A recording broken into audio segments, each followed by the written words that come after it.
Acho que agora começou a gravar. Então, boa noite a todos, todas e todos. É um prazer estar com vocês nessa noite, né? Partilhando um pouquinho, né, no primeiro seminário de jovens pesquisadores, compartilhando saberes, para a gente debater, né, os desafios que é a pesquisa científica no Brasil, principalmente para quem está iniciando, né, para os jovens pesquisadores, aqueles que estão começando, né, que estão se inserindo nesse cenário de incertezas e ali de desafios que é a pós-graduação brasileira, né? A gente sabe que a universidade, a pesquisa vem sofrendo grandes ataques, mas que nós temos esse papel fundamental aí de debater, criticar, compartilhar e, sobretudo, né, produzir conhecimento. Então, é um prazer estar com vocês nessa noite, né, o Eduardo, a Juliana, a Jéssica, que aceitaram tão carinhosamente esse convite para a gente conversar nessa noite, cada um trazendo ali suas contribuições das suas áreas do conhecimento e a gente conversar um pouco, né? Eu agradeço imensamente a participação de vocês. Quero dizer que para nós é uma honra, né, que o Centro de Estudos Interdisciplinares ele foi criado justamente com a perspectiva de fazer o diálogo, estimular, debater, conversar com aqueles que estão iniciando, né, sua carreira acadêmica, que estão se inserindo na pós-graduação, na iniciação científica, e que lá em 2018, quando nós pensamos em criar uma instituição que fizesse esse diálogo, né, estávamos lotados numa universidade no interior, distante dos grandes centros, com colegas que muitas vezes não conseguiam ir a eventos justamente pela distância e pelo financiamento que não chegava até nós. Então, a nossa ideia é compartilhar saberes nessa perspectiva e hoje nós temos aí a possibilidade com a internet, né, com essas novas plataformas digitais, de estar de norte a sul do Brasil e também fora do Brasil, né, que esse dia a gente fez uma live e nós estávamos com gente de vários países da América Latina, o que nos honra muito, né? Então, a perspectiva é que eu passo para vocês façam uma fala de 10 a 15 minutos e depois a gente ali conversa um pouquinho, né, troca um pouco de experiência. Eduardo, Juliana e Jéssica, muito obrigado pela participação de vocês. É uma honra estar com vocês nessa noite. Sejam bem-vindos ao primeiro seminário de jovens pesquisadores. Então eu já passo de imediato a palavra para o Eduardo para se apresentar e falar um pouquinho da sua pesquisa e um pouquinho sobre os desafios da pesquisa na pós-graduação. Eduardo, é contigo. Bem, bom dia, boa tarde, boa noite para quem estiver conferindo, né, o espaço. Boa noite para a Juliana, a Jéssica e ao Everton, que estão aqui presentes na chamada. Eu sou o Eduardo, eu sou graduado em Ciências Sociais pela UFSCar, nas ênfases de Sociologia e Ciência Política. Atualmente eu sou mestrando em Ciência Política pela Unicamp. Tenho pesquisado organização sindical de trabalhadores tipicamente precarizados. Não sei se vai dar tempo de eu falar sobre a minha pesquisa, porque eu preparei uma fala aqui pensando, né, no tema desse encontro de hoje, mas se sobrar um tempinho, também gostaria de compartilhar sobre os resultados, enfim, debater um pouquinho sobre isso, né? Eu pesquiso com muita vontade, né, a questão do trabalho e da organização coletiva. Para além disso, eu também sou jornalista e escritor. Estou falando aqui do interior do estado de São Paulo.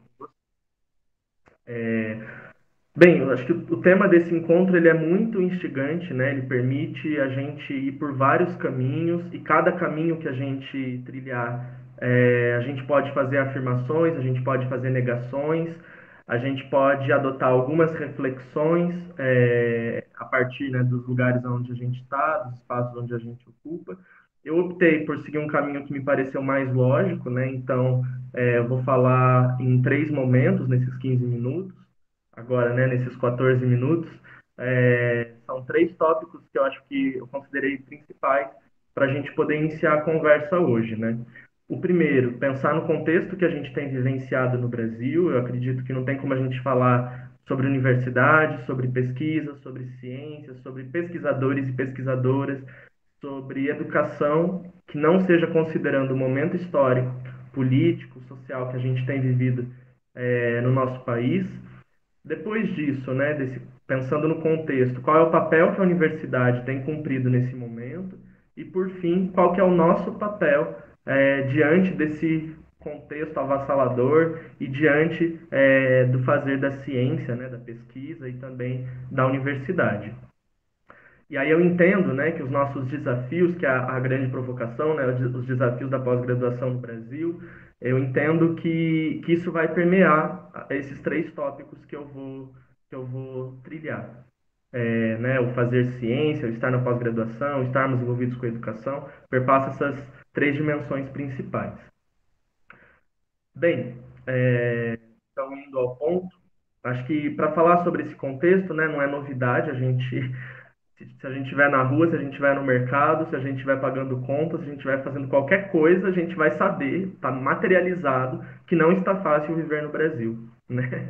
E isso não é um caso recente, né? Isso vem desde 2016, a gente tem vivido esse momento muito difícil com o golpe parlamentar, né? Que foi uma ruptura na nossa democracia e, para além disso, uma ruptura também num ciclo histórico que a gente vinha no período anterior vivenciando, né?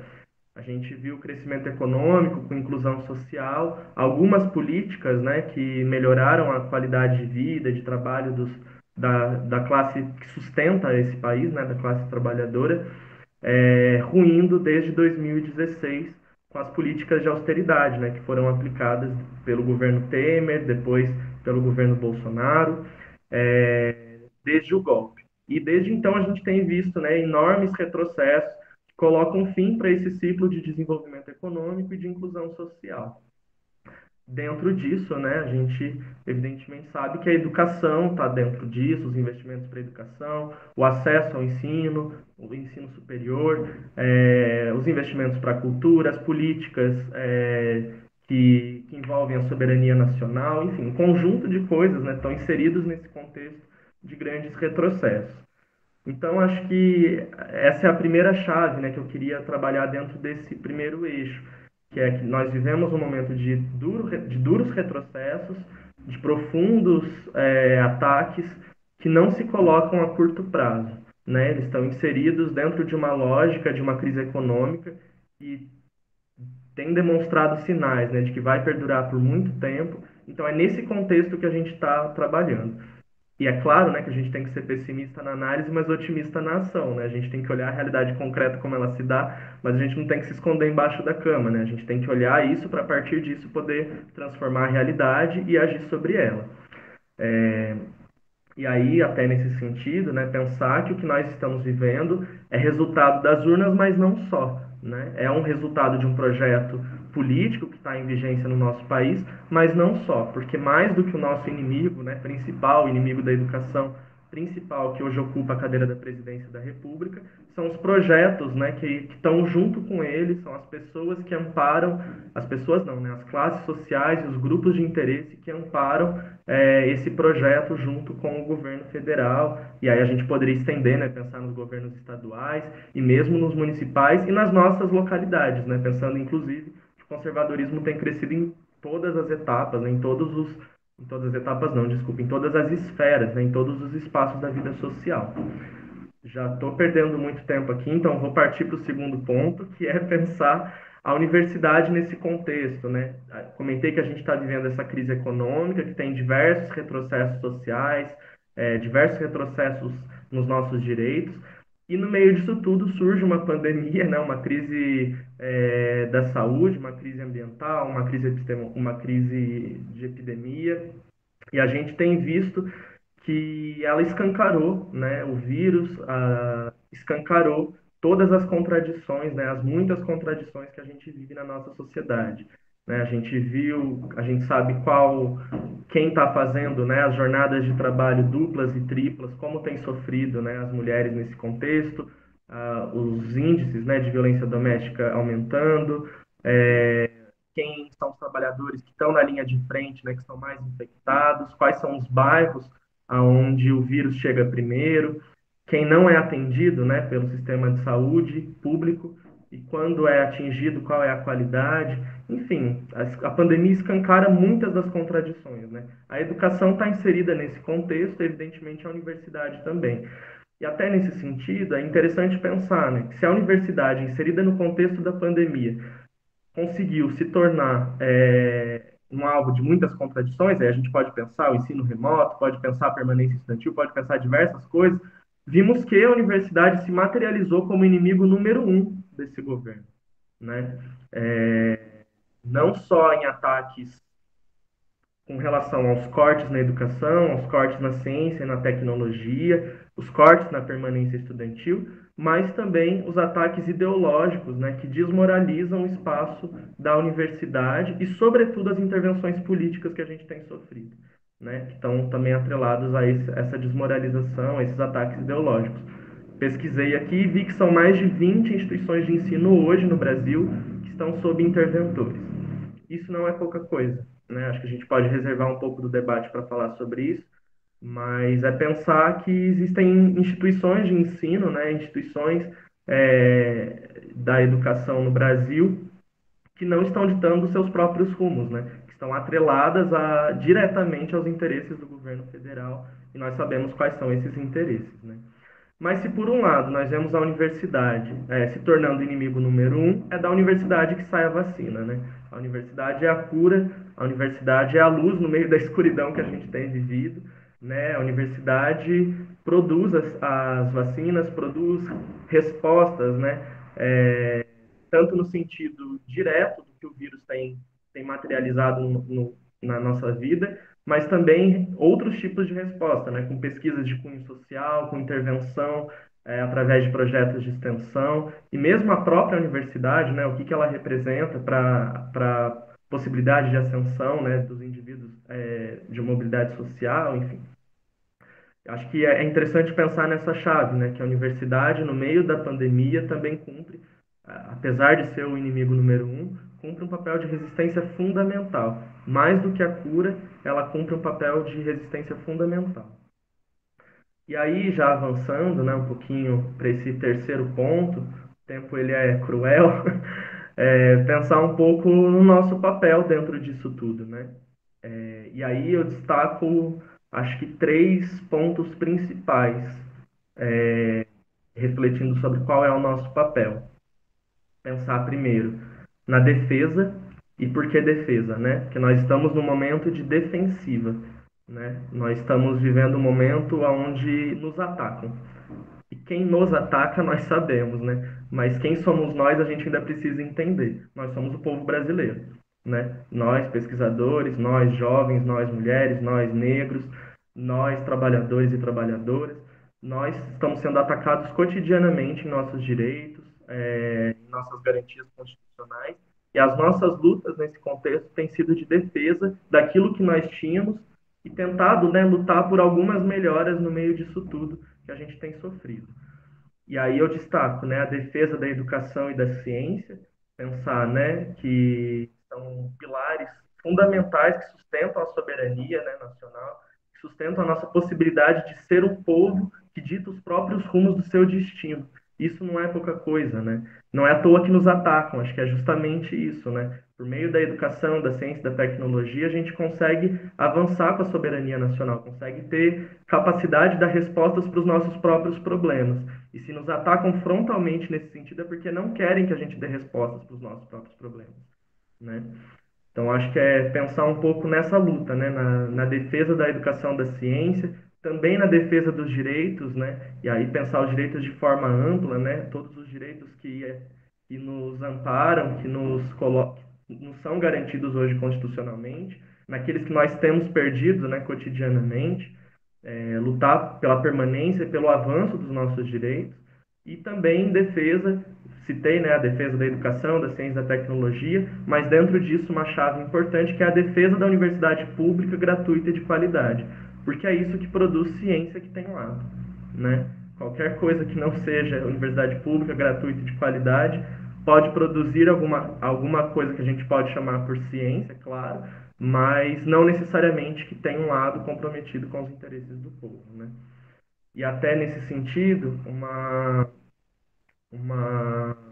uma outra resposta, né, que eu visualizo, que eu acho que é importante citar, que é a organização, né? Nós estarmos organizados em entidades representativas, alinhados com as nossas entidades que nos representam, que nos organizam, lutarmos por elas, né, em momento em que elas estão sendo atacadas frontalmente por esse discurso ideológico, né? O Bolsonaro foi eleito dizendo que os centros acadêmicos eram ninhos de rato. Isso não é pouca coisa, né? Que isso quer dizer, né? Os sindicatos têm sido cotidianamente também atacados, né? Isso não é pouca coisa. Então, é pensar no sentido da organização, da importância das nossas entidades, pensar na importância dos movimentos sociais e da organização política e, sobretudo, na unidade de ação em defesa de um projeto. E esse projeto, de novo, né, um projeto de soberania nacional, um projeto onde nós possamos dar respostas, né, para os nossos próprios problemas, onde a gente possa ditar as regras do jogo que está imposto para a gente. E aí, acho que nesses 2 minutos, 1 minuto e meio final, a provocação, né? Qual é o lado da nossa ciência? Eu acho que, sendo nós, né, jovens pesquisadores que estamos aqui, é importante a gente refletir para quem nós produzimos ciência. Quem nos financia, quem financia a nossa permanência na universidade, né? E aí eu tô pensando permanência não no sentido da permanência estudantil, que é muito importante, evidentemente, né? E que deve ser muito valorizada, mas a nossa estadia na universidade, né? Quem financia a universidade pública é o povo, né?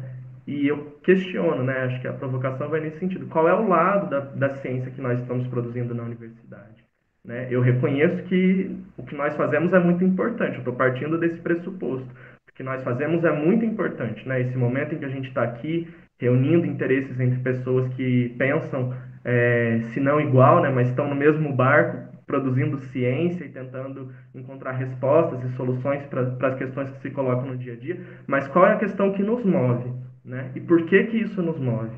Eu acho que isso é pensar qual é o nosso lado dentro da ciência e para quem serve a ciência que nós produzimos. E aí eu acho que essa é uma terceira luta, né, que se insere, né, dentro desse contexto, né? Esse é o nosso, digamos, terceiro papel no meio desse contexto que eu comentei, né? Que é pensar para quem serve o nosso conhecimento e como ele pode transformar essa realidade que, como eu citei, é dura, é difícil e que tem demonstrado sinais de permanência a longo prazo, né? Eu acho que, enfim, temos pesquisadores aqui de áreas diferentes, aí com certeza, né, do pessoal que está assistindo a gente também, tem pesquisadores que vêm de lugares distintos. Eu acho que é pensar um pouco nessa chave, né? Onde que dentro desse lugar de origem que eu vim e o que eu estou construindo no dia a dia, financiado pelo povo, aonde eu quero chegar com o povo. Acho que essa é a provocação que eu deixo. Obrigado.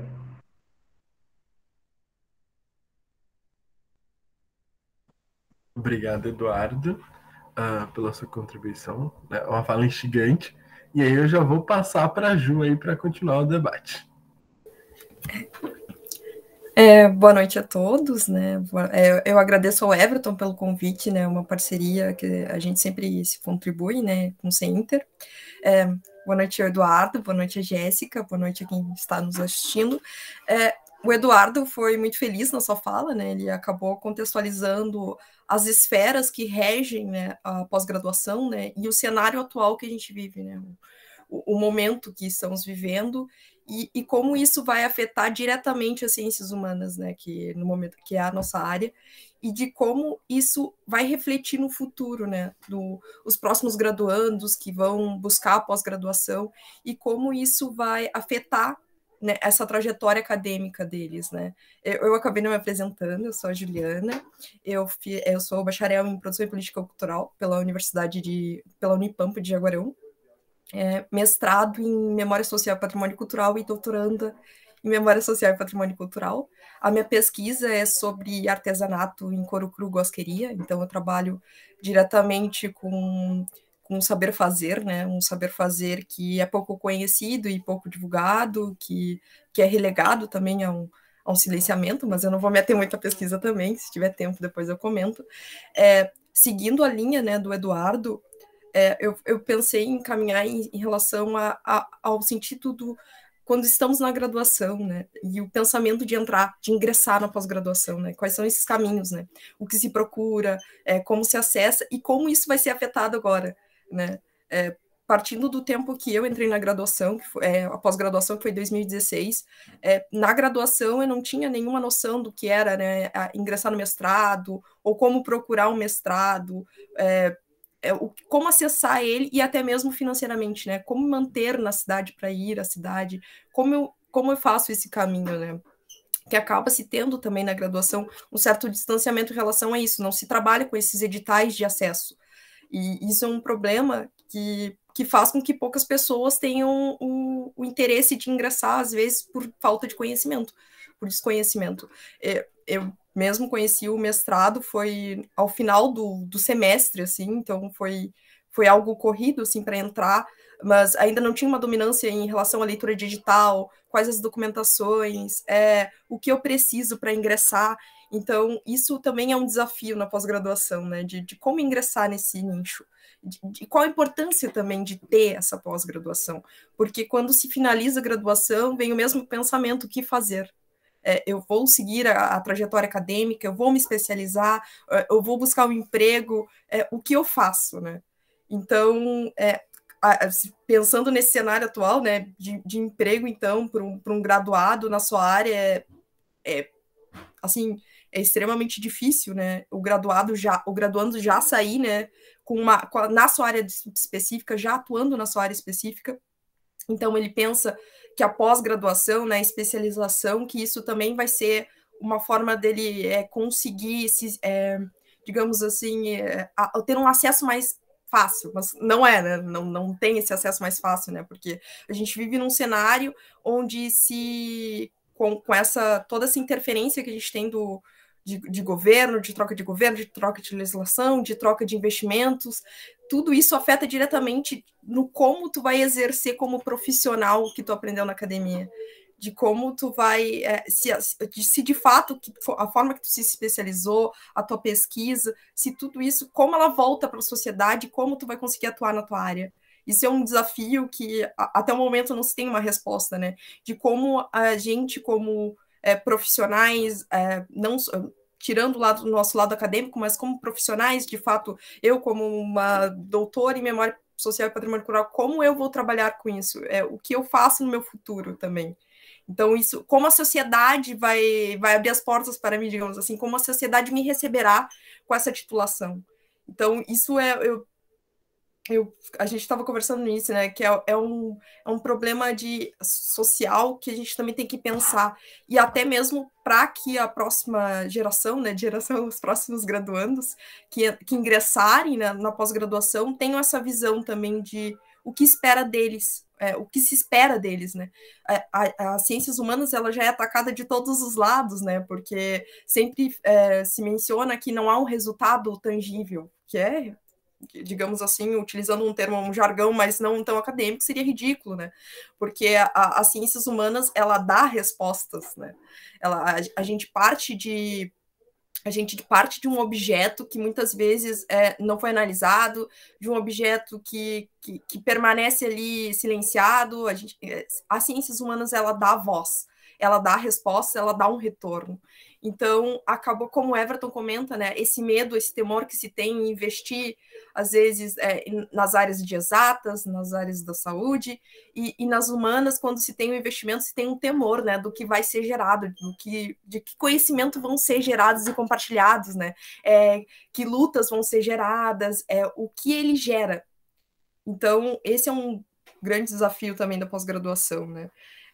Eu penso também em relação ainda seguindo, né, a linha do Eduardo, porque o Eduardo ele comenta perfeito assim o cenário que a gente tem, porque eu estava relendo alguns artigos até sobre os desafios, né, da pós-graduação e como a gente tem um cenário assim de 1970 quando se pensa, né, em formar os pós-graduandos, se pensa em doutorado e mestrado, e como ele era um âmbito totalmente elitista, né? Como ele era feito para excelência técnica, excelência de pesquisa, excelência, o profissional em máxima excelência, de cunho internacional, e como se tinha um investimento centralizado, né? De quem vamos formar, que mentes vamos formar, que conhecimentos vamos formar.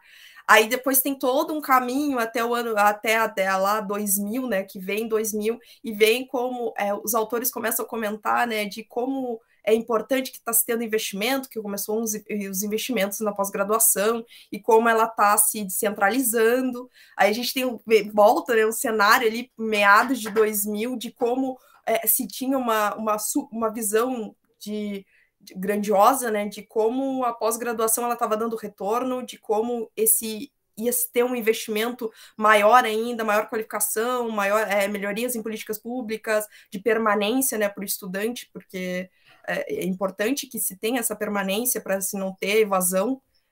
O meu curso, que é produção cultural, a gente tem um grande número de evasão, principalmente pela dificuldade de acesso à bolsa, de pelos auxílios, pelo pessoal que vem de outras cidades e não consegue se manter na cidade, porque não consegue emprego, porque não consegue os auxílios, e como isso afeta no curso, do andamento do curso e no que seria essa formação.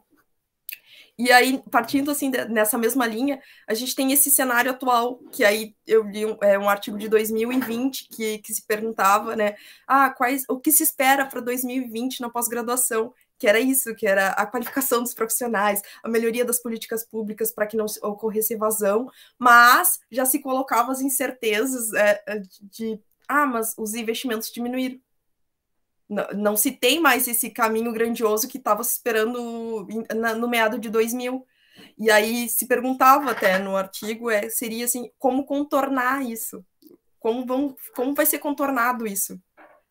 E isso ainda não tinha nem pensado, não se pensava ainda nem na pandemia, era 2019, não estava nem se pensando nesse nosso cenário assim catastrófico, era mais um cenário de vai se seguir as políticas públicas com menos investimento na educação, tá se tirando o investimento, mas como se contornará isso? Como no futuro se espera? Só que não se pensava nesse cenário que a gente está.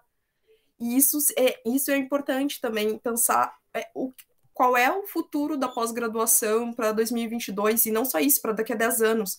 O que se espera também do nosso cenário político, né, de atuação em relação a essas esferas assim da educação, não só a universidade, né, pensando em escola, pensando no sistema fundamental também, de como isso vai nos afetar. Eu estou falando muito, então eu gostaria já de passar para a Jéssica, porque aí eu queria já começar a gente falar o debate, assim, que eu acho mais interessante, assim, da gente comentar. Ever. Ju, obrigado. Jéssica, agora é contigo. Bom, boa noite, Everton, muito obrigado pelo convite. Boa noite, Eduardo, Juliana também, e a todos que estão assistindo. Eu gostei muito da fala do Eduardo e da Juliana, e eu vou pegar o gancho da Juliana, porque o que eu pretendo falar vai bem no encontro do que ela começou a dar indícios, do que ela inclusive quer discutir mais ainda, que é o problema que começa na graduação, né? Em relação ao quanto as pessoas enxergam possibilidades ou não. Então, assim, se fossem me perguntar no que se resumiria os desafios dos jovens pesquisadores, para mim é conhecer possibilidades, que é inclusive o que a Juliana falou, né? Quando a gente está na graduação, a gente muitas vezes não sabe quais são todas as possibilidades que esperam a gente após a conclusão da graduação. Inclusive, durante a graduação, a gente ainda não tem muita maturidade para compreender o que a gente vai fazer, né? Inclusive, dentro da graduação, não só assim, durante a graduação vou refletir o que eu vou fazer no futuro, não, mas dentro da graduação não conheço o que são monitorias, o que é iniciação científica, o que é publicar um artigo, apresentar um trabalho. A gente não tem maturidade e muitas vezes a gente não tem ajuda, que esse é o ponto principal que eu gostaria de abordar. Bom, antes de começar a me delongar mais, né, meu nome é Jéssica Aparecida Soares, eu sou formada em Direito, tenho um mestrado interdisciplinar em Sociedade, Cultura e Fronteiras e atualmente estou vinculada ao programa de pós-graduação em Direito da Universidade Federal de Minas Gerais. E, então, a partir dessa minha visão, que vai ser bem mais vinculada ao direito, as reflexões que eu vou fazer, mas eu tenho certeza que vão se aplicar a diversas áreas, o primeiro ponto que eu vejo é que a gente tem realmente um desconhecimento das possibilidades em relação ao mundo científico, à carreira científica. E eu estou agora, inclusive, fazendo alguns estudos no próprio doutorado, e a gente tem refletido sobre o quanto o direito não tem sido encarado como ciência, e realmente eu até acredito nessa concepção de que direito não é ciência, mas sim uma tecnopraxis, como o Manuel Atienza fala, mas a questão maior é que há muito preconceito com áreas, obviamente, das ciências humanas, e também com o direito que está atualmente vinculado às ciências sociais, no sentido de que não existe conhecimento científico gerado por pessoas, por pesquisadores que são da carreira jurídica. E a gente tem que desmistificar isso. Só que onde isso tudo começa? Na própria graduação. A gente tem uma dificuldade muito grande hoje, porque normalmente a gente vê, principalmente nas faculdades, daí a gente está encarando como um ensino privado, uma mercantilização. A gente pensa em preparar a pessoa para assumir uma carreira profissional, e ela sempre no caso do direito, advogado, ou então, no máximo, para concurso público. E então, a forma como esse aluno ele é preparado academicamente é para conseguir responder questões do exame da ordem, é para conseguir passar em um concurso público e responder questões de concurso público, ou seja, ele está muito limitado, ele não é realmente um crescimento crítico em relação a teorias, as contribuições, o que o direito pode fazer fora, então, da advocacia e fora do concurso público. E eu vejo muito isso. Eu saí de uma instituição, de uma faculdade, que não falava muito sobre isso. E eu vejo que as pessoas não sabem quais são as possibilidades que elas têm. Então, é muito difícil, inclusive em faculdade, ter programas de iniciação científica ou de monitoria. Na faculdade que eu estudei tinha, mas era muito fechado, não tinha muita divulgação, as pessoas não tinham muito acesso. E o que eu vejo hoje de pessoas que não entendem ao certo o que é o mestrado, qual que é a diferença entre uma pós-graduação stricto sensu e lato sensu, o que é o mestrado, se eu preciso fazer uma especialização antes de entrar no mestrado ou não. Essas questões que são para a gente hoje, que nós que estamos já no mundo da pesquisa, nós já temos isso muito, muito mais claro. Mas essas pessoas não têm, e elas não sabem nem por onde começar e qual o movimento que elas têm que fazer para chegar a isso. E a questão é que eu não quero dizer que todos têm que conhecer, todos têm que escolher, na verdade, ser pesquisadores. Para mim, isso vai muito de encontro ao que eu acredito, inclusive, como feminismo, que é você conhecer todas as possibilidades e escolher o que você quer, se aquilo interfere não no seu valor, enfim. Mas eu entendo que as pessoas têm que conhecer as possibilidades que elas têm. Então, você não faz faculdade só para advogar, no caso do direito, só para concurso público.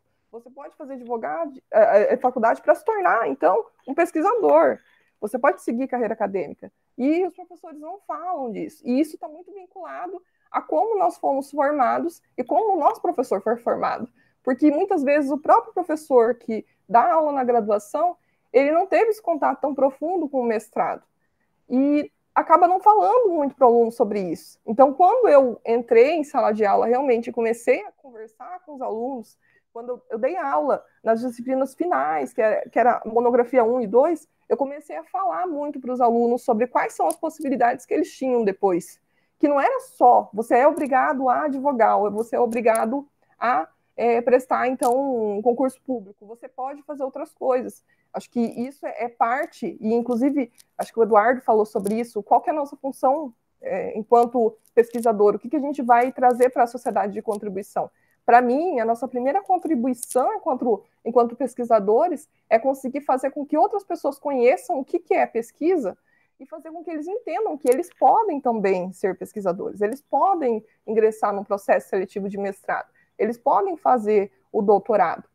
E uma outra dificuldade, assim, falando de dificuldades, né, que eu vejo no direito, e eu acho que isso também pode valer para outras áreas. No direito, a gente tem um costume muito grande, inclusive dentro de sala de aula a gente sempre fala lei seca, lei dura, que é direito. E tem muitas pessoas, inclusive pesquisadores, que acreditam que o direito ele tem que ser pensado enquanto direito, somente isso. Então, a pesquisa jurídica é você pensar em ler o Código Penal e fazer uma pesquisa estritamente sobre o conteúdo que está ali dentro. E eu não sei se vocês perceberam, no início eu falei, eu fiz mestrado interdisciplinar em Sociedade, Cultura e Fronteiras. E ver isso hoje em pessoas que são formadas em Direito e que estão na pós-graduação, que são professores, muitas vezes, de pós-graduação, me dá uma sensação de nervoso, porque eu tive uma formação interdisciplinar, então já vem um pouco daí. E a minha pesquisa, nem falei antes, mas ela é muito diferente do que se vê na área do direito. Eu pretendo falar sobre ressurreição digital, avatorização, identidade pessoal e a concepção de pessoa para o direito. Então, assim, é algo muito diferente em relação ao que a gente está acostumado a ver nas pesquisas jurídicas. E tem um certo preconceito em relação à própria compreensão dos alunos, na própria graduação, de que eles têm que fazer um trabalho de conclusão de curso, que seja estritamente sobre lei e só sobre aquilo que já existe. Eles não podem tentar inovar um pouquinho para discutir algo que seja diferente do usual, que é do usual para os professores, para os orientadores. E essa concepção, ela está arraigada e muitas vezes ela vai até o mestrado. Tem professor no mestrado, no doutorado, que tem essa mentalidade de que pesquisa em direito ela tem que ser estritamente jurídica, ou seja, é lei seca, é lei dura, e não tem uma interseção com sociologia, com qualquer outra disciplina, filosofia. Isso é uma das maiores dificuldades, porque isso acaba fazendo com que algumas pessoas que têm uma visão um pouco mais ampla em relação à contribuição que a filosofia dá, que a sociologia dá, que as ciências econômicas dá também ao direito, acabam limitando o quanto ela quer pesquisar sobre aquilo, porque ela vê uma barreira em relação a quem deveria recepcionar essas ideias de pesquisas futuras. Então, eu vejo isso como algo que acaba atrapalhando muito os pesquisadores. E um último ponto que eu queria falar em relação à vivência agora que eu tenho, no momento, por estar no doutorado, para quem já está agora, não só para quem está na graduação e pretende ingressar no mestrado, no doutorado, mas para quem está, tanto no mestrado quanto no doutorado, uma das coisas que eu vejo como dificuldade é aquele momento, principalmente no mestrado, de transição, de você conseguir entender que a graduação, ela é nível, sei lá, 2, e o mestrado é nível 7, e daí você vai para o doutorado, é um nível mais hard ainda. E essa transição, no sentido de como que é a metodologia de ensino dentro do mestrado, de fazer seminários, de não ter normalmente provas, mas ter mais elaboração de artigo científico, de você ter que publicar. Essa é uma transição que ela precisa de muito cuidado. E ela não precisa de cuidado só para quem está entrando no mestrado. A pessoa que está no doutorado, ela também precisa ter algo que eu chamo de rede de apoio, que são pessoas que estão naquela mesma situação, que estão passando pela mesma situação, que estão fazendo a mesma coisa, que estão tanto no mestrado quanto no doutorado, e que vão conseguir confortar aquela pessoa quando ela precisar, vão conseguir ajudar ela a entender e, inclusive, a baixar assim, as ideias e conseguir colocar no papel, uma ajuda para formular projeto de pesquisa, reformular projeto de pesquisa, companhia para publicar junto, quando tem interesses realmente parecidos que se identificam. Então, o que eu vejo de muito importante é, eu estou no doutorado e eu preciso de uma rede de apoio. Então, todo mundo precisa de uma rede de apoio. Uma pessoa que pode conversar sobre aquele assunto, e não quer dizer que eu não posso falar com minha família porque a minha família não está no mestrado, então não faz parte da minha rede de apoio.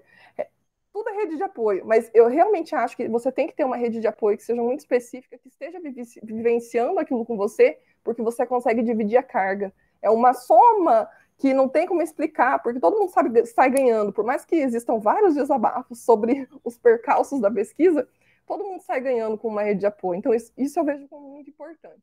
Então, só para finalizar, gostaria de relembrar que, para mim, é muito importante que a gente contribua, os pesquisadores de hoje contribuam para que futuros pesquisadores saibam que eles podem ser pesquisadores, falando mais a respeito disso, falando sobre o processo seletivo de mestrado, sobre como tem sido, enfim, e tudo o que tem de bom nessa vida científica. Obrigada.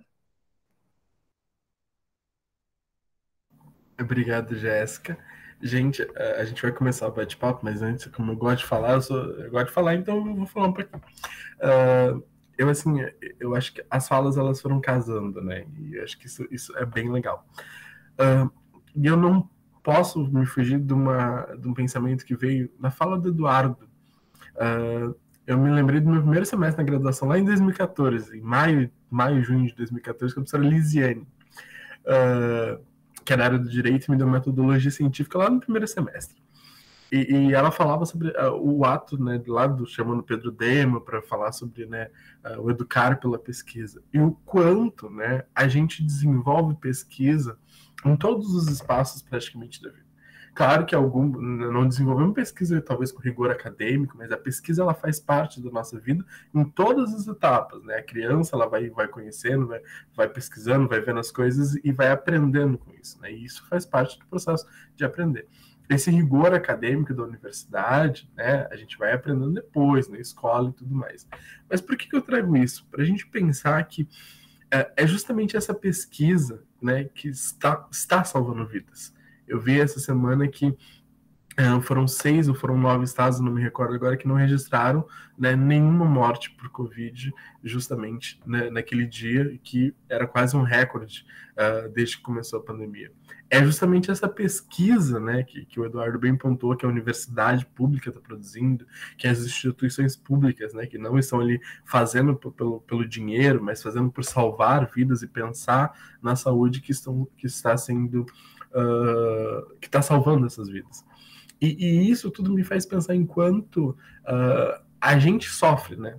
A gente vai sofrendo na precarização dos espaços e de quanto, né, após graduação, esses espaços formativos de pesquisar, de produzir conhecimento, eles também são negligenciados para aqueles que estão lá na base, aos profissionais que os professores, né, os servidores públicos que poderiam estar criando. Hoje eu estava conversando com uma colega minha que está montando um projeto para o mestrado, e ela estava pensando nas formações que as funcionárias públicas que trabalham na merenda poderiam receber, né, formações complementares, pós-graduação, graduação em gastronomia, enfim, em N fatores para qualificar o serviço público.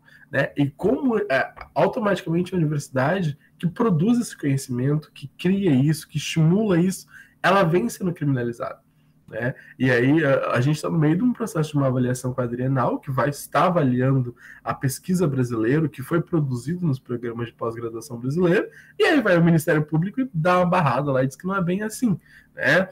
E aí eu me pergunto, a partir do que foi colocado isso? Né? E aí na mesma semana, ao mesmo tempo, ali nós temos um corte de 92% dos investimentos destinados ao CNPq, né, à pesquisa brasileira. A quem interessa esse corte? Né? E eu jogo aí para vocês, para a gente pensar um pouco, conversar um pouquinho, né? A quem interessa cortar? Né? O estímulo na pós-graduação, essa ausência de investimento, né? E o que isso vai refletir? A gente sabe que o processo, né, em 2016, depois do golpe, nós tivemos a aprovação do teto de gastos. O teto de gastos ele já influencia diretamente lá na educação básica, na graduação, consequentemente na pós-graduação, e já vai reduzindo. Né? Mas a quem interessa, né? E aí começa a surgir aquilo que eu digo, né? O povo tem medo das ciências humanas. Eu entrei no Uber essa semana, e o rapaz começou a reclamar do preço da gasolina, enfim, com razão, né? R$8. E aí, eu falei, né, eu tenho esperança que o ano que vem as coisas vão mudar. E aí ele disse, sim, tomara que mude, mas tem que ter uma intervenção de uma ditadura. Respirei fundo, peguei meu celular e falei, não é bem assim, ditadura nunca foi bom pra ninguém. Tentei falar. E aí ele foi falando. E ele falou, tá, e o que tu faz da vida? Eu falei, eu sou professor. Aí ele olhou e falou, deve ser daqueles das humanas. Eu falei assim, eu sou das humanas, né?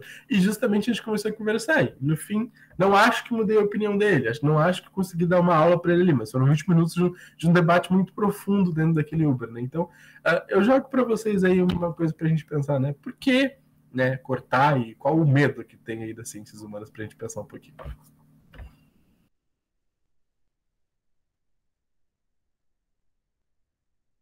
Bom, eu vou começar, então, na verdade eu não vou responder a pergunta, que eu acho que a gente não está aqui para responder, a gente está aqui só para conversar.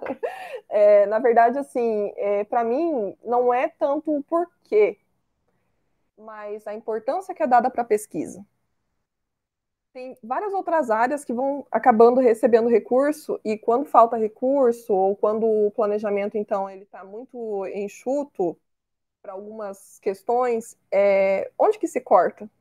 Acho que é essa a questão, assim, não por quê, mas eu acho que o porquê é porque não se dá importância para a pesquisa, na verdade. Não se dá isso para diversas áreas, não só para nossas áreas que são ciências humanas, ciências aplicadas. Não se dá tanta importância para a pesquisa, para a formação acadêmica, para a graduação.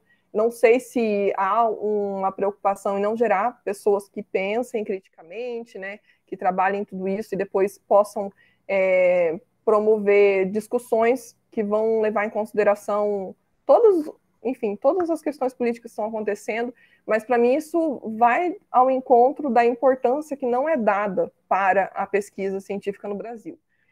E daí, lógico, que no caso das ciências humanas e das sociais aplicadas também, tem uma desvalorização, que eu não sei se vocês viram, salvo engano, foi no ano passado, que eu não falei, mas eu trabalho numa universidade federal, na área de pesquisa.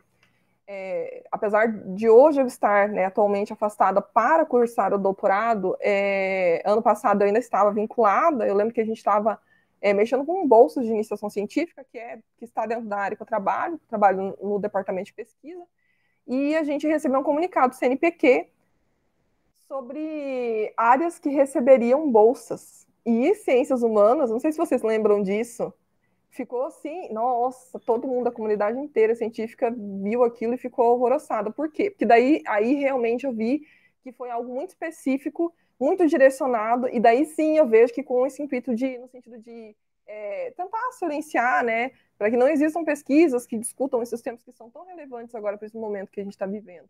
Mas, para mim, assim, a resposta vai de encontro à importância que é dada para a pesquisa científica no Brasil.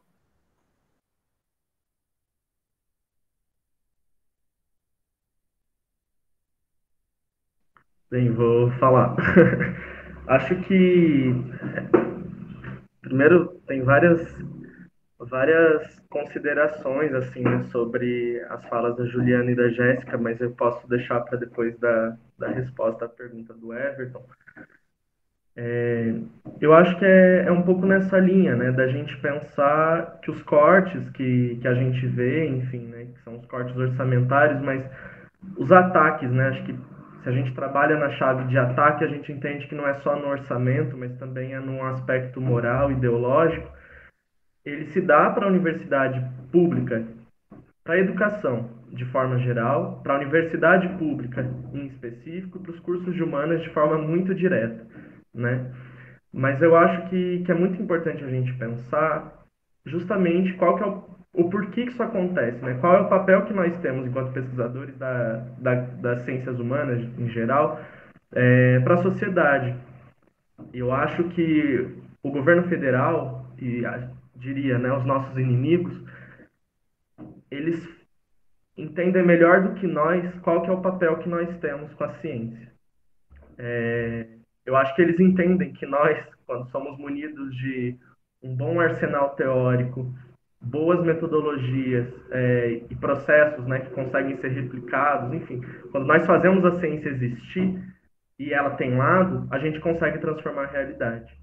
Né? E eu acho que isso, por vezes, a academia não entende, né? Acaba se enveredando por pesquisas e caminhos. Eu acho que a fala da Jéssica, né, resume muito bem, né? Acho que ela traz a perspectiva do direito, mas isso se aplica à ciência política, se aplica à sociologia, se aplica, acho que, enfim, né, a todos os campos disciplinares.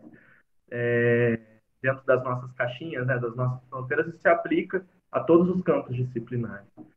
E acho que esse esforço que nós temos que fazer de afirmar nossa ciência como comprometida com um lado é um passo muito importante. E isso os nossos inimigos enxergam. A diferença é que eles acham que todos nós fazemos isso, quem dera fosse, né? Eu acho que é mais pensar nesse sentido dos ataques de forma geral, né?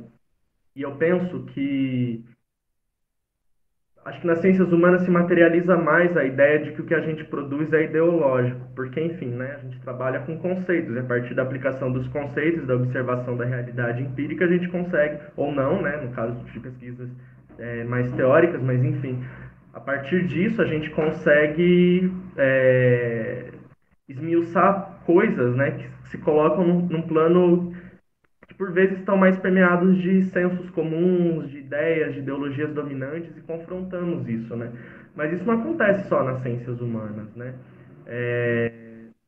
E aí eu fiquei pensando em várias coisas, né? Enquanto estava formulando sobre isso, a gente vê, por exemplo,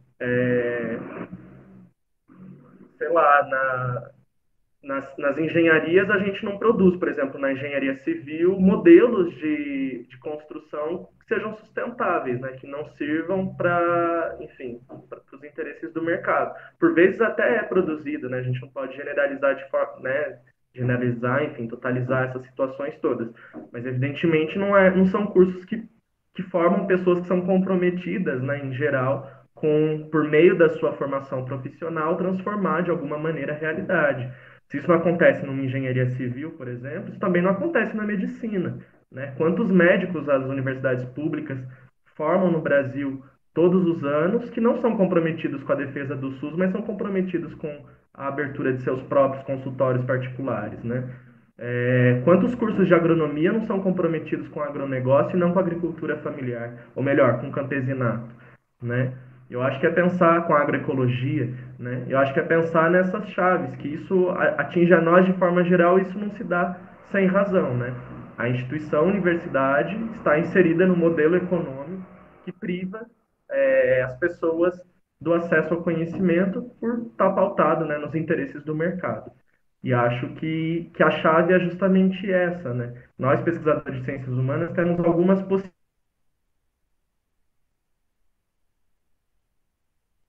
de interferir, talvez de forma mais direta, mas isso é o papel de toda pessoa da universidade, né? E aí acho que não é só o pesquisador e a pesquisadora, mas todo que está inserido dentro desse espaço, né, que é a instituição universitária, precisa compreender, né? A universidade tem que ter lado, e esse lado tem que ser o lado do povo, que é quem sustenta essa instituição.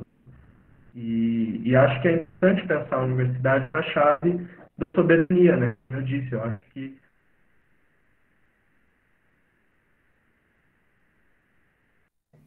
o Brasil... Travou para vocês? Opa, eu caí? Será que eu caí? Voltei? Travou no finalzinho da tua fala, Eduardo. Bem, aqui acho que a internet deve estar oscilando. Mas acho que é isso. E aí só uma provocação, assim, né, que a Jéssica e a Juliana trouxeram um ponto que é muito importante, que nós, na nossa formação acadêmica, por vezes não temos conhecimento de muita coisa do que é a universidade, né? E acho que uma crítica, né, que eu vi, que eu fazia, e que é muito comum no movimento estudantil, eu acho que é muito acertada, inclusive, que é com relação aos muros da universidade, né? Por vezes a universidade não sai, a universidade, as pessoas inseridas no espaço universitário, não conseguem sair desses muros, né? Ir para além dos portões. E acho que uma universidade, aliás, uma universidade não, uma pesquisa que é comprometida com a transformação da sociedade, por necessidade, precisa fazer isso, né? Mas isso é um compromisso que a universidade, de forma geral, deveria ter por conta do seu próprio papel social, né? E aí, para além disso, dessa crítica que era acertada e que eu ainda reproduzo, porque acho que faz sentido, e acho que nós, enquanto pesquisadores, temos que ter ali em mente, né, para quem serve o que eu produzo, para quem serve o que eu estou tendo acesso aqui, né, é pensar que também dentro da própria universidade, por vezes, nós desconhecemos o que ela faz, né? E mais do que o que ela faz, os mecanismos que ela tem para aperfeiçoar as nossas potencialidades de pesquisadores, de cidadãos, enfim, né? De estudantes de graduação que não necessariamente estão afim da pesquisa. Aí foi citado a questão do próprio percurso acadêmico, né? Diria até da permanência estudantil. Quantas vezes a gente ingressa e só depois que ingressou sabe que existem mecanismos de permanência estudantil, que existem, sei lá, laboratórios que contribuem, né, com a formação profissional e acadêmica, né, projetos de extensão, projetos, grupos de pesquisa. É quase como se a gente percorresse um corredor escuro que a gente só vai acendendo a luz conforme anda, né? Mas por vezes a gente acaba não conseguindo acender porque alguém não passou antes e acendeu por nós, né? Eu acho que nós que temos algum nível de acesso a essas informações precisamos fazer chegar, né? E aí, enfim, isso se traduz em muitas coisas, né? Desde o acesso à permanência estudantil e aos mecanismos que a universidade tem, né, de especialização, de aperfeiçoamento, até condutas éticas, que por vezes nós nem sabemos que existem, que são obrigatórias, né, de serem seguidas nesse espaço, e processos democráticos internos, muitas coisas, por vezes passam desconhecidas. Mas vou encerrar por aqui, senão vou ficar falando muito. Complementando, então, o que comentei a Jéssica, e eu acho, assim, importantíssimo o tópico que a gente comenta, da importância, né, da pesquisa, em relação ao que o Eduardo comenta, o distanciamento da universidade com a comunidade.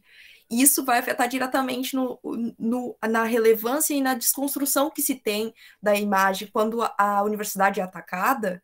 Ela acaba não tendo uma resposta em relação à comunidade, porque a própria comunidade desconhece o que é aquela universidade. A comunidade ela ainda não vê a universidade das ciências humanas, ou em relação às outras áreas também, como algo importante. Se tem tanto um cerceamento, né, um núcleo muito fechado, que se acredita, né, utopicamente que a saída de campo, que a pesquisa, que isso está sendo resolvido. Porém, não, quando tu vai na saída de campo, tu vai na pesquisa, as pessoas perguntam, né, para que essa pesquisa? Por que ela é importante? Nunca me perguntaram isso. Por que tu está estudando isso?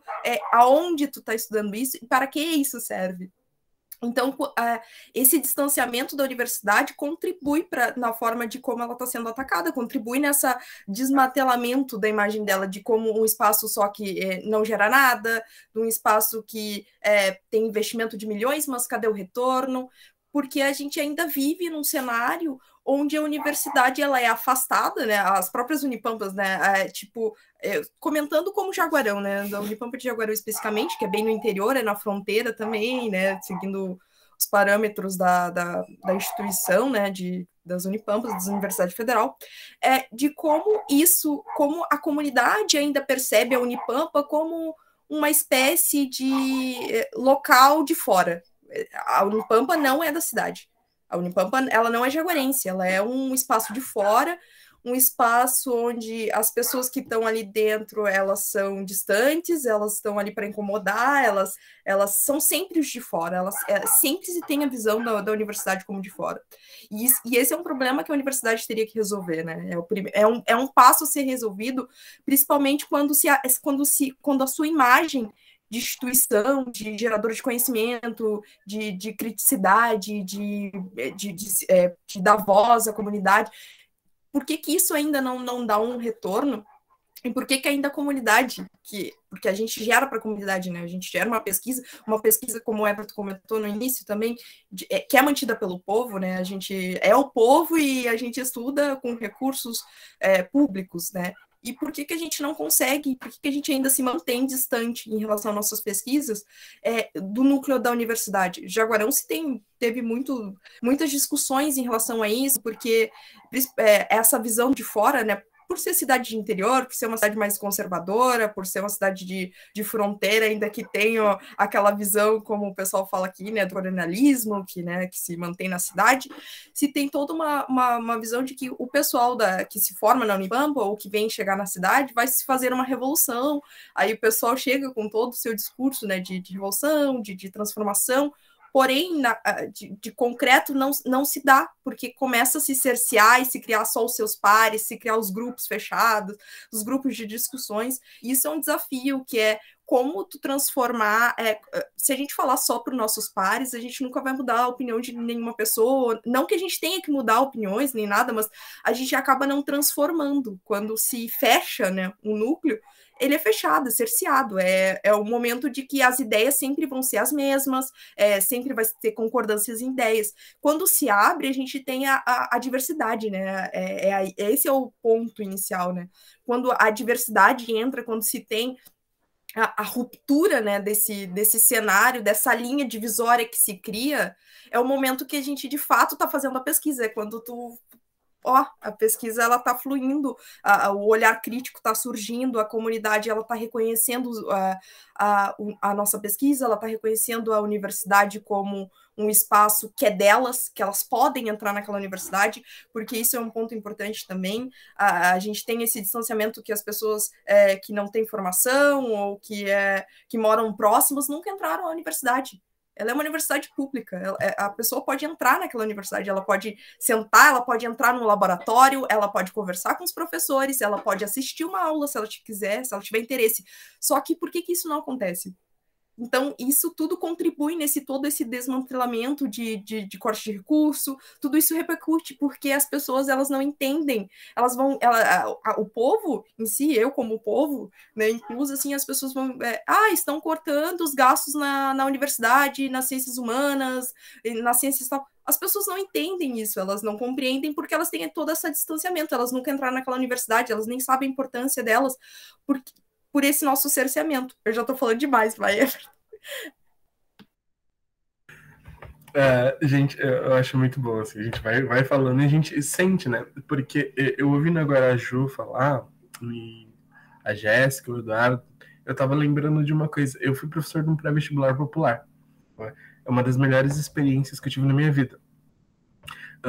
A gente não tinha na Unipampa, quando a gente chegou lá em 2014, não tinha, e a gente decidiu numa aula, numa terça-feira, nunca me esqueço, na aula da professora Laura, que nós iríamos criar um pré-vestibular popular na Unipampa São Borja para a molecada entrar na universidade. E das coisas mais marcantes é pegar pessoas com mais idade, que estavam levando os seus filhos para fazer a prova, porque a gente não conseguia atender todo mundo, e na nossa primeira edição a gente abriu 30 vagas, tivemos 60 inscritos. Na segunda edição nós abrimos 50 vagas, e nós tivemos 380 pessoas inscritas. Né? Então, assim, foi... Como é que a gente vai fazer para atender essa galera? Não tinha nem xerox para imprimir prova para todo mundo, para fazer ali a entrevista, nem nada. Foi uma loucura. E uma das coisas que mais me marcou foi uma senhora de 62 anos, depois ela virou minha aluna e está se formando em ciência política, isso já não se formou. Ela chegou para mim e ela disse, eu nunca tinha entrado aqui dentro.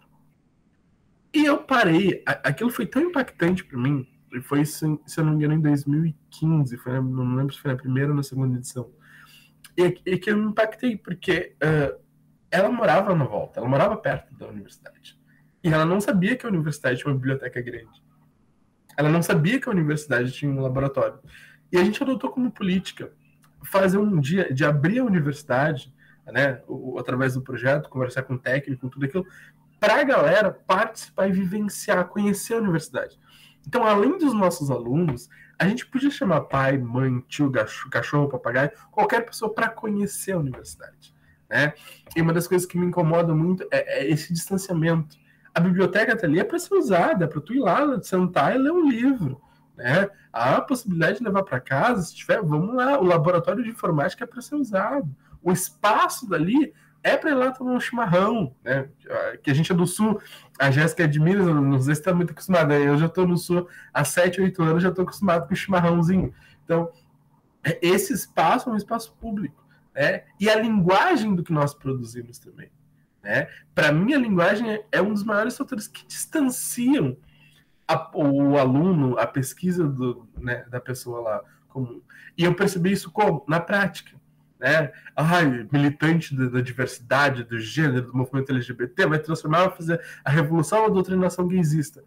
E aí, quando eu ia para casa para fazer a conversa, eu usava aqueles termos bonitos, e esses termos bonitos, os politicamente corretos, afastava o entendimento da minha família. Então, eu acho que a gente tem ali uma série de possibilidades, de desafios, da gente talvez furar essa bolha, né, de que é a graduação, a pós-graduação, esse espaço de pesquisa, e cumprir talvez o maior desafio, que é levar o que nós produzimos dentro da universidade até a comunidade, até, né, a favela, até o morro, até a periferia, até o trabalhador que talvez não tenha interesse. E a Jéssica falou uma coisa que para mim é extremamente importante, é mostrar as possibilidades. Tu tem essas possibilidades.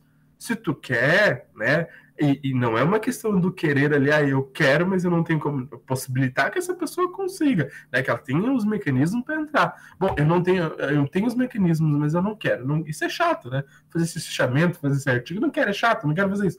Beleza, mas nós temos que pensar nessa possibilidade de abrir. Então, eu acho que isso é extremamente necessário. Eu fico aqui todo empolgado, né? Acho que eu não errei, né? As nossas sugestões de convite não foram erradas, foram extremamente assertivas, né? Porque vocês, assim, fazem esse debate. E agora, eu gostaria de perguntar para vocês uma coisa, assim, para a gente debater.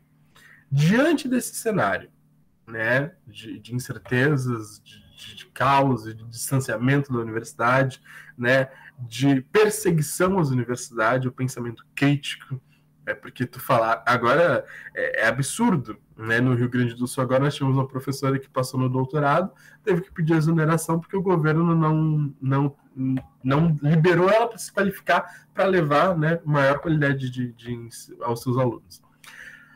Como é que vocês analisam, né, essa questão da permanência da pós-graduação no cenário de cortes e de incertezas, né, essa permanência da produção do conhecimento com qualidade, porque aí nós estamos tendo que um cenário que as bolsas estão diminuindo cada vez mais, né? As pesquisas ficando mais difíceis de serem acessadas, de tu estar conversando, de estar fazendo pesquisa de campo, de estar indo, e dessa sobrecarga enquanto pós-graduando, porque a Jéssica falou da questão da rede de apoio, e a gente talvez tem que ter essa rede de apoio para esses diversos espaços, porque aí tu já não tem bolsa, aí tu precisa ir a campo para fazer uma pesquisa. Como é que vocês enxergam toda esse desafio? Eu vou colocar como desafio, não vou nem colocar como dificuldade, como esse desafio no fazer ciência hoje no Brasil, presidido pelo genocida.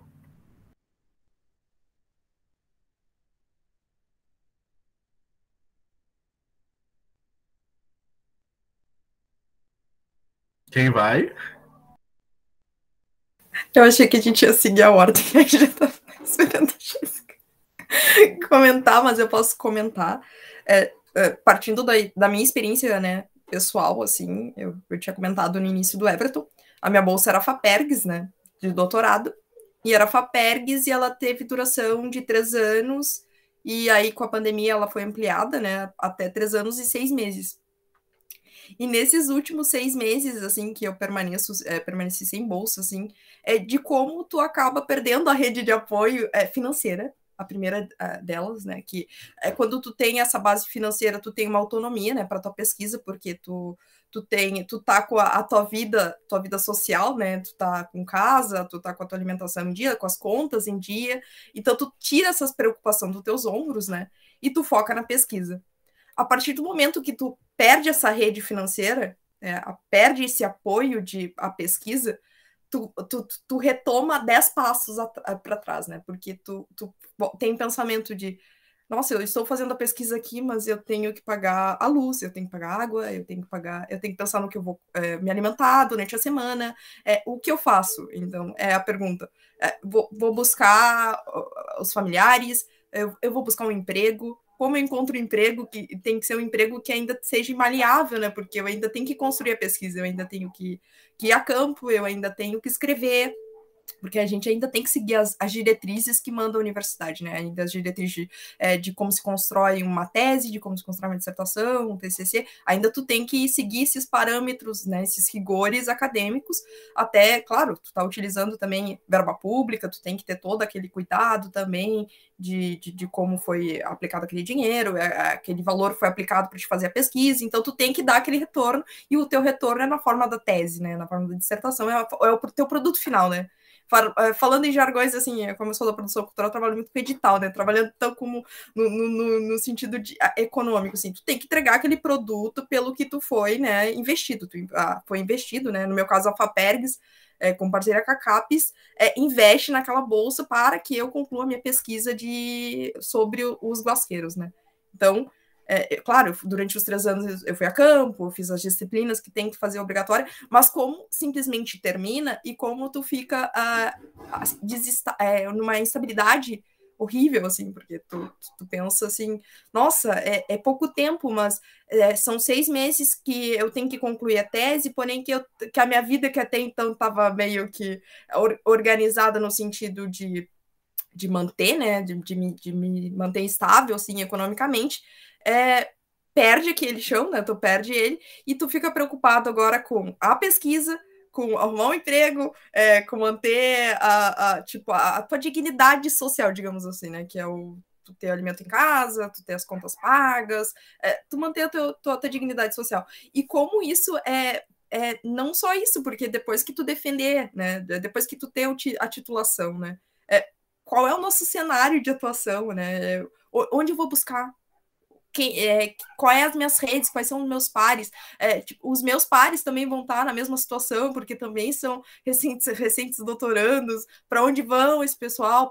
Quem ainda não tem assim uma estabilidade de emprego, alguma coisa assim, já vai entrar naquele caminho que gera ansiedade, depressão, tudo isso que a gente já vê no cenário acadêmico, que é um um grande problema também, né, que a gente tem das pressões externas que tem no âmbito acadêmico, não só do âmbito acadêmico, né? Ele tem essas pressões também, mas também a gente tem as pressões externas, porque no momento que a gente assume a identidade de acadêmico, a gente não consegue se separar da nossa identidade como pessoa social, né? De como sujeito que tem outra realidade. Por isso esse distanciamento, às vezes, da universidade acaba afetando diretamente a personalidade das pessoas e acaba gerando alguns mal-estares, assim, né? Porque tu se relaciona com múltiplas identidades, né? Todos nós temos essas múltiplas identidades. Só que quando tu tá na academia, tu tá representando uma identidade, né? Aquele papel, né? O acadêmico, o científico, o que vai para a exploração da pesquisa, que vai usar os jargões, às vezes, que distancia a gente da nossa realidade social, que dificulta, às vezes, a compreensão das pessoas do que está falando, porque a gente adota, né, esse mecanismo, porque a gente está naquele cenário, né, naquele nicho ali, e é a forma que se espera que a gente atue também, né, é a forma que se espera. E eu vejo isso como um problema em relação ao futuro, porque se a gente tem agora cortes orçamentários assim diretos, né, um ataque direto, isso o acesso a uma pós-graduação vai ser mais difícil ainda, assim, vai ser mais difícil porque as pessoas simplesmente tu tem todo esse tempo de dedicação à pesquisa, ela exerce um tempo de dedicação, porque o pesquisador, mesmo quando ele vai dormir, ele ainda está pensando.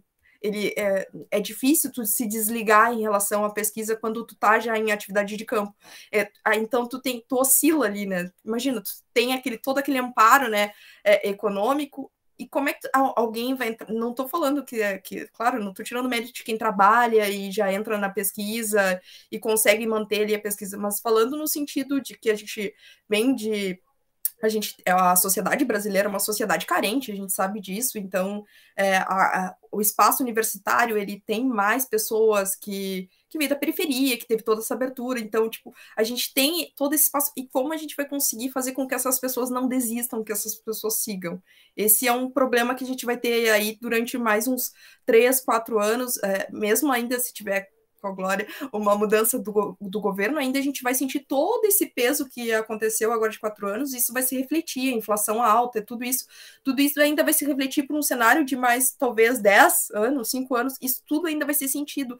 Então, como fazer com que a gente não retroceda ao ponto do pessoal não sentir mais a vontade de fazer uma graduação, de não sentir mais vontade de seguir, vou fazer um tecnólogo, não, nada contra o tecnólogo, eu sou técnica também lá em agropecuária, não tem nenhum problema, mas no sentido de como eu vou conseguir incentivar com que as pessoas, né, ainda sigam esse caminho, porque a gente apresenta agora um cenário, assim, muito ruim, a gente está num cenário muito ruim, a gente está num cenário que a gente não sabe ano que vem quantos PPGs vão abrir, quantas bolsas vão abrir, como estimular também as pessoas a seguir, assim, é mais uma dúvida, né, de como vai ser o cenário do ano que vem, que é próximo, e mais além disso, assim, como vai ser ainda, como esse tempo que a gente está vivendo, como isso ainda vai refletir em toda essa nossa, esse nosso trabalho. Claro, a gente vai ser formandos, vai se formar, mas, e não só nós, né, mas o resto, né, o pessoal que está vindo, assim,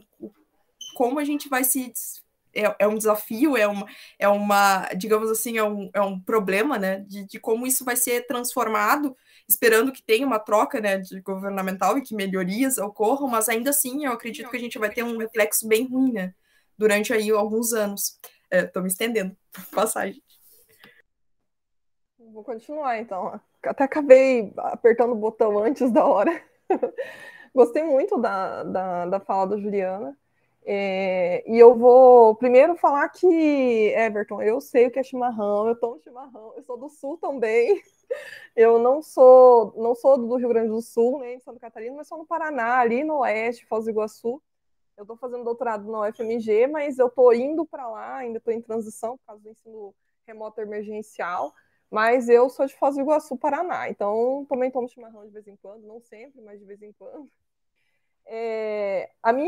A minha fala, na verdade, minha contribuição para essa discussão, ela vai até de encontro do que a Juliana falou, só que eu vou falar de um ponto de vista diferente, porque é de onde eu estou falando, né? De onde eu me encontro. Eu fiz o mestrado, quando eu fiz o mestrado, eu tinha... Na verdade, eu fiz o processo de seleção num ano, em 2014, E em 2015 eu fui chamada para assumir a vaga no concurso público, né? Como eu falei para vocês, que eu trabalho numa universidade federal.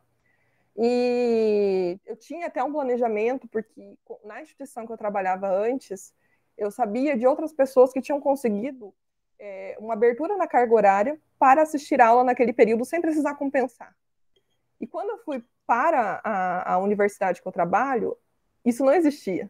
Eu não podia pedir afastamento, eu não podia deixar essas horas sem pagar elas, né, sem compensar elas. E eu tinha que cumprir, então, as minhas 40 horas semanais e cursar todas as disciplinas, fazer o mestrado daquele jeito. Então, assim, para mim foi muito difícil. Lógico que eu parti de uma situação em que eu tinha recurso para conseguir me manter. Só que eu não tinha... Eu tinha recurso financeiro, mas eu não tinha o recurso tempo para conseguir fazer tudo que eu precisava. Tanto que eu não sinto que eu aproveitei nem assim, sei lá, 20% de tudo que eu poderia ter aproveitado do mestrado por conta disso. Eu consegui, obviamente, me dedicar muito, compensei muitas horas, trabalhei, assim, 12 horas por dia para conseguir dar conta de conseguir ler todos os textos, de conduzir a pesquisa, e eu tive também na dissertação uma parte de trabalho de campo, então era complicado, depois na hora de transcrever as entrevistas era muito complicado, muito tempo que tinha que ter. Então, eu tive essa dificuldade de ter recurso financeiro, mas não ter o recurso tempo disponível para concluir o mestrado da forma como eu entendia que seria o mais satisfatório possível. Eu não entendo que eu concluí o mestrado de forma totalmente satisfatória, não para o que eu desejava, mas eu tinha o recurso financeiro. Então, enquanto eu terminei o mestrado lá em 2017, e a partir de 2018 eu tentei processos seletivos de doutorado. Então, a minha caminhada ela foi muito árdua até eu conseguir ingressar no doutorado. Por isso que eu acho realmente e valorizo isso de que a gente tem que falar sobre processo seletivo de mestrado e doutorado com as pessoas.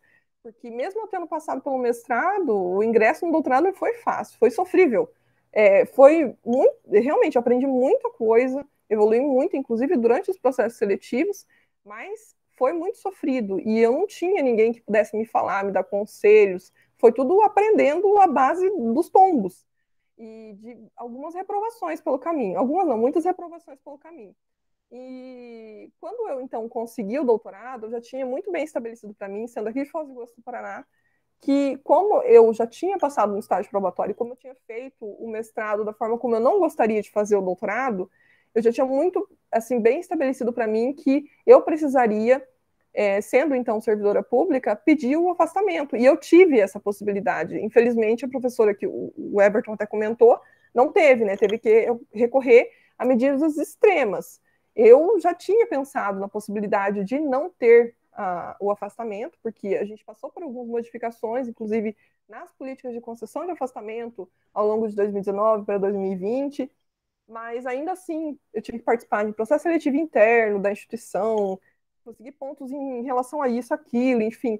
Como eu fiquei bem classificada e tinha vagas, eu era a única da área, eu consegui um afastamento, mas eu realmente sei que tem gente que não teria. Eu já tinha planejado para o que eu teria que fazer. Diminuir possivelmente carga horária, pedir afastamento sem remuneração, sabe? Aquele afastamento para tratar interesses particulares, porque o que eu queria era realmente cursar o doutorado, mas eu sei que realmente é muito complicado, e eu vivi isso de não ter tempo, mas eu sei que deve ter sido muito complicado para a Juliana, ou vai ser complicado para ela pensar, então, como que ela vai passar esses 6 meses, né, ainda sem saber como que vai arcar com esse recurso financeiro, porque eu tive o recurso financeiro e não tive o tempo, que é o contrário, e eu não consigo pesar na balança qual é o nível de cada um deles. Para mim, eles têm igual importância.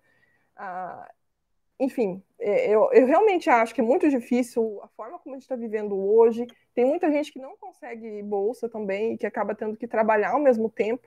E o quanto aquela pessoa, eu falo por mim, se sente culpada depois de não ter conseguido entregar tudo o que ela sente que ela poderia ter entregue se ela tivesse dedicado. Então, são muitas questões que, para mim, estão assim, que permeiam esse debate, essa discussão.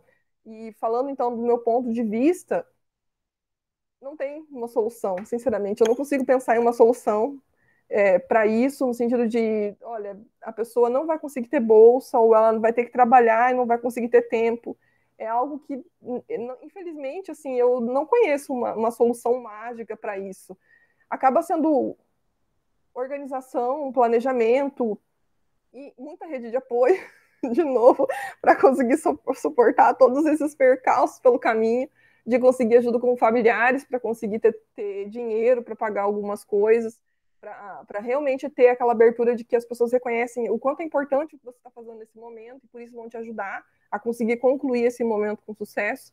Mas, enfim, realmente não tem uma solução que eu consigo vislumbrar que seja fácil. E acho que até, enfim, na minha área, né, nas ciências sociais, a gente sempre fala que se deve desconfiar das respostas fáceis, né? Porque a realidade social é sempre muito complexa. Quem aparece com respostas rápidas e de fácil solução, às vezes não traz tantas respostas, né? Às vezes traz mais problema, como a gente tem visto, né, na condição do nosso país. E eu acho que enfim, até para não chover muito no molhado, né? Eu acho que é isso. A gente está vivendo esse momento, tudo fica muito mais difícil, né?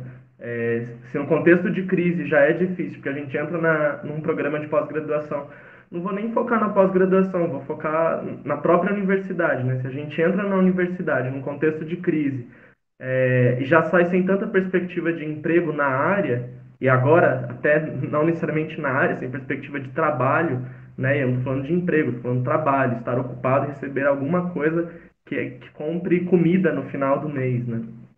Se isso já é muito difícil, no contexto de pandemia fica ainda mais difícil, né? Com as duplas jornadas, triplas jornadas, o corte orçamentário cada vez mais latente, né, nas instituições de ensino. Mas é isso, não há outra saída que não seja a luta e a organização coletiva, né? Qualquer outra coisa que não seja isso cai numa perspectiva individual que não gera resposta nenhuma, né, para os nossos problemas.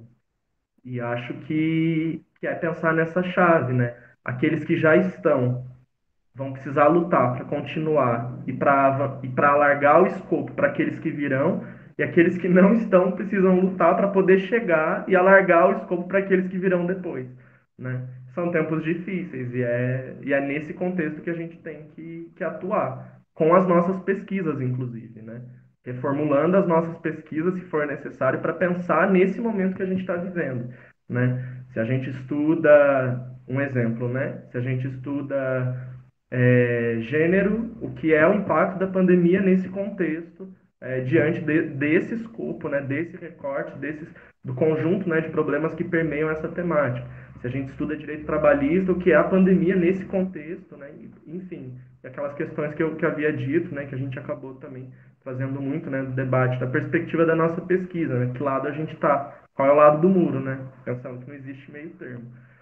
E aí eu acho que o Everton trouxe uma provocação dentro dessa pergunta que é de difícil resposta, que é a questão da pensar a pesquisa nesse momento, né? Que aí eu acho que já não é tanto na chave do lado, que isso por si só já é muito importante, né?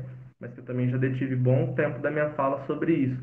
Eu acho que é pensar um pouco na reinvenção metodológica necessária para esse momento específico que a gente tem vivido, que não é permitido, nós pesquisadores das ciências humanas, interação social, né? Como que a gente aplica questionário nesse momento que não é possível conversar com pessoas presentes. Agora, enfim, né, tá sendo um pouco mais fácil, né, por conta da retomada do presencial, a vacinação tem avançado, entre parênteses, a ciência tem avançado, fecha parênteses, né?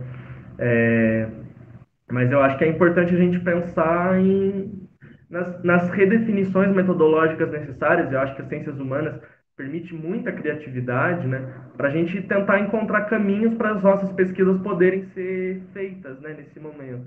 Se o tempo é curto e eu estou num programa de pós-graduação, eu não tenho recursos financeiros para me deslocar, quais são os mecanismos que eu crio para encontrar respostas, né? E acho que só isso já daria um seminário específico para o CEINTER pensar, antes da pandemia acabar, o que a pandemia trouxe, né, no sentido de acúmulos de experiência de pesquisadores e pesquisadoras que fizeram pesquisas nesse contexto específico da pandemia, de isolamento social, de falta de recursos, né? Acho que algumas coisas muito interessantes foram surgindo, né? Acho que os antropólogos e as antropólogas tiveram um papel interessante, né? E com certeza um dos desafios mais importantes, né? Que é justamente pesquisa de campo, como a gente faz nesse contexto, né? Como que a gente estuda interação junto com objetos se a gente não pode estar junto com ele, né? Enfim, eu acho que são provocações bem ricas, né? Nesse sentido da metodologia. Mas no mais, né? Nos outros aspectos eu concordo com a Juliana e a Jéssica e acho que é isso, né? Não existe uma resposta fácil e qualquer resposta que vier, só o individual não consegue dar conta, né?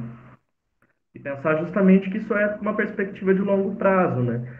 Eu acredito, eu espero que no ano que vem as coisas mudem, mas assim, né? Muita coisa pode acontecer até o ano que vem, né? A gente lida com pessoas, a gente lida com um governo autoritário, a gente lida com instituições que têm lado, que não é o nosso, né? E que podem, enfim, fazer muitas coisas, né? Dentro desse jogo todo. Eu acho que novamente, né, sermos pessimistas na análise e otimistas na ação, né? E pensar o foco no coletivo. Gente, vocês são maravilhosos. A gente já está mais de 1h20 conversando, né? Então, eu vou começar a nos encaminhar para o final. Antes de qualquer coisa, eu quero avisar para quem estiver assistindo aqui no YouTube, aqui embaixo na descrição do vídeo, meu momento blogueirinho.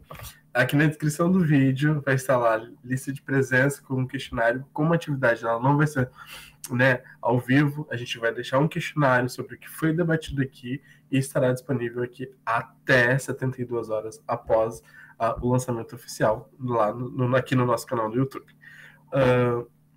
Isso, aproveitem, se inscrevam no nosso canal, siga a gente lá no Instagram, que também está aqui embaixo. Curta a nossa página no Facebook, Centro de Estudos Interdisciplinares, e o nosso @, no Instagram é @CEInter. Feito meu momento blogueirinho, que é a parte que eu amo nessa parte online. Inclusive, eu estou pensando seriamente em abrir um canal para mim. Mas eu gostaria de agradecer mais uma vez Eduardo, Juliana, Jéssica. O Eduardo, eu disse, né, no começo que eu conheci ele, a gente foi colega de República, a Jo eu conheci no evento e a Jéssica eu conheci pela divulgação dela de seleção de trabalhos ali no Instagram. Então aproveitem também, eu vou deixar o Instagram da Jéssica aqui embaixo, olha, mais uma vez blogueirinho, sigam ela também, depois que seguir a Cinta.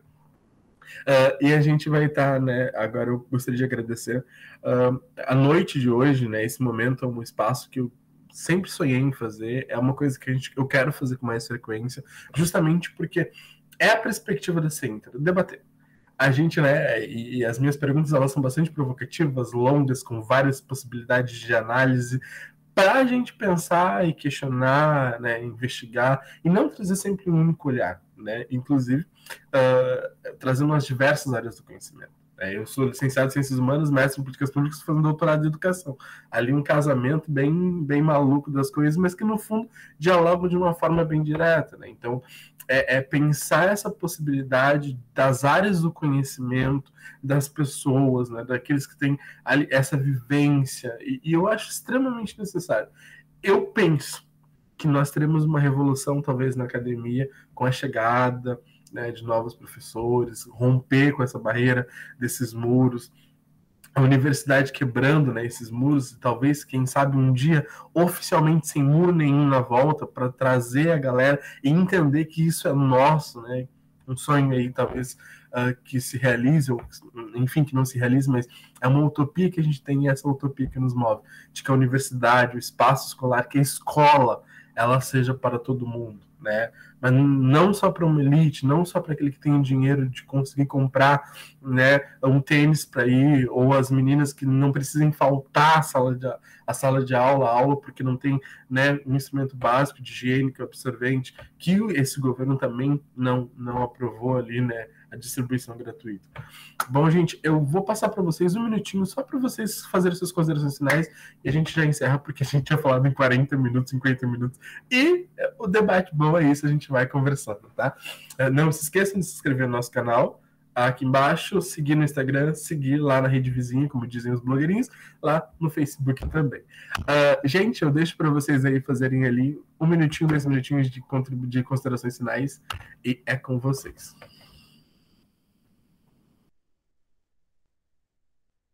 Acho que eu vou começar, então. Na verdade, acho que eu vou começar a terminar, né? Bom, eu agradeço novamente o convite. É um prazer conhecer todos vocês. Inclusive, gostaria de manter contato com vocês, se vocês quiserem me chamar de novo para outras discussões. Estou sempre à disposição. E eu acho que é muito importante realmente a gente trazer discussões a respeito desse assunto, sobre os desafios que os jovens pesquisadores enfrentam, não só já na pós-graduação, mas para aqueles também que pretendem ingressar. Isso é uma forma de estabelecer uma rede de contato, de contar realmente tudo o que acontece, de passar nossa experiência e conseguir ajudar, né, dar uma contribuição para a sociedade, mais especificamente por meio da nossa vivência, né, que é uma prática que não tem como a gente, para a qual a gente pode fechar os olhos. Então, muito obrigada a todos, foi um prazer conhecer vocês.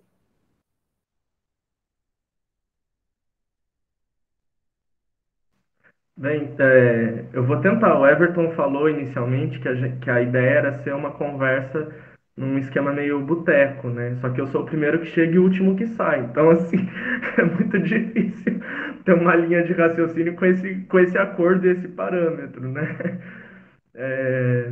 Bem, eu queria agradecer a oportunidade de estar aqui, né, conversando pelo CEinter.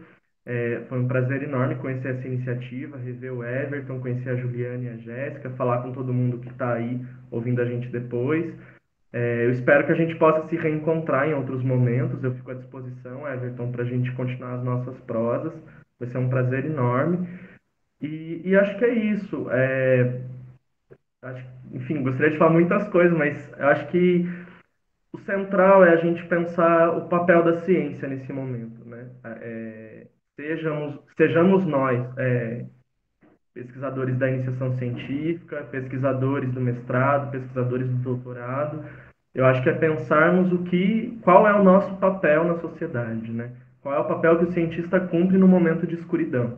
Eu acho que é mais do que manter uma tocha acesa, é fazer essa tocha se tornar um monte de fogueirinha, né? Espalhado, né? Como aquele poema do Galeano, espalhado em um monte de lugares para a gente conseguir incendiar o mundo com vontade. Porque é isso, né? A ciência que não produz, que não tem um lado, não produz transformação social. E se nós não estivermos aqui comprometidos com a transformação social, a que nós servimos, né? A todo projeto de exclusão que renega esse país à fome, à miséria, e por aí vai.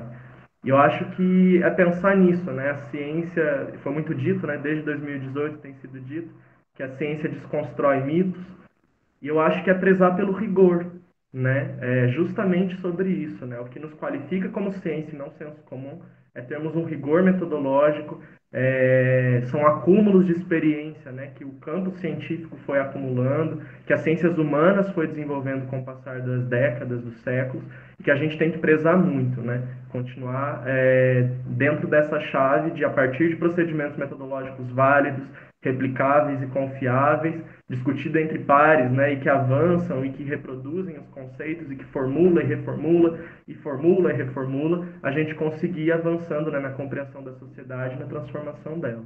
Eu acho que é isso. Eu agradeço enormemente o convite, Everton. Foi um prazer estar aqui com vocês hoje. Obrigado.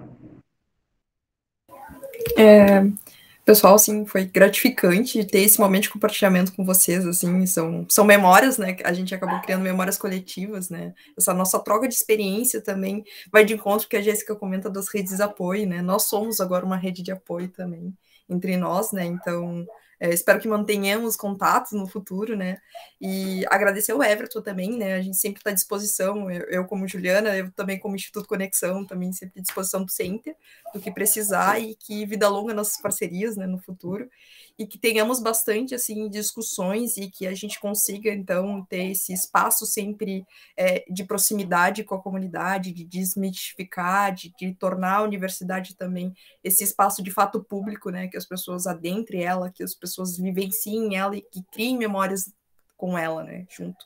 Então, assim, muito obrigada a todos que estão assistindo também. e que curtam o Center também, né?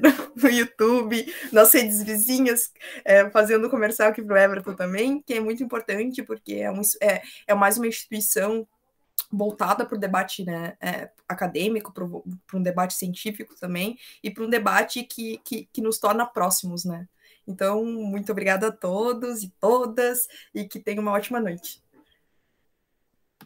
Gente, então, mais uma vez, obrigado a todos e todas e todes. Eu desejo uma boa noite, um beijo no coração e até breve.